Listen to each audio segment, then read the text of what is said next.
തപസ്സുകാലം 2-ാം വാരം ചൊവ്വ. തിരുവചനം: നിങ്ങളിൽ ഏറ്റവും വലിയവൻ നിങ്ങളുടെ ശുശ്രൂഷകനായിരിക്കണം. തന്നെ തന്നെ ഉയർത്തുന്നവൻ താഴ്ത്തപ്പെടും, തന്നെ തന്നെ താഴ്ത്തുന്നവൻ ഉയർത്തപ്പെടും.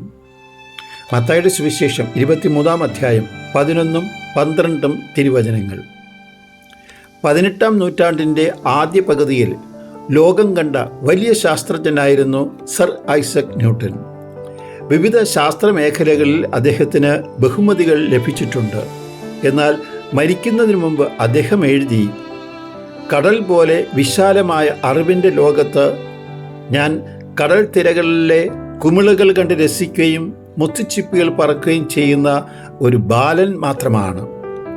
ശാസ്ത്രീയമായ അറിവ് വർദ്ധിച്ചപ്പോൾ അദ്ദേഹത്തിൻ്റെ അറിവിൻ്റെ പരിമിതി അദ്ദേഹം തിരിച്ചറിയുകയാണ്. എന്നാൽ അല്പം അറിവ് കിട്ടിയവരും അല്പം കലാപരമായി വളർന്നവരും അല്പം ധനം സമ്പാദിച്ചവരുമെല്ലാം അർദ്ധരാത്രിയിൽ കുട പിടിക്കുന്നതായിട്ടാണ് നാം കാണുന്നത്.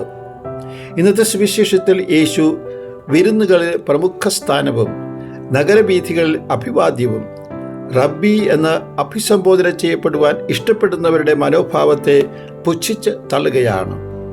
യേശുവിൻ്റെ ശിഷ്യത്വത്തിലേക്ക് കടന്നു വരുന്നവർക്ക് യേശുവിൻ്റെ പഠനം വ്യക്തമാണ്. നിങ്ങളിൽ ഏറ്റവും വലിയവൻ നിങ്ങളുടെ ശുശ്രൂഷകനായിരിക്കണം.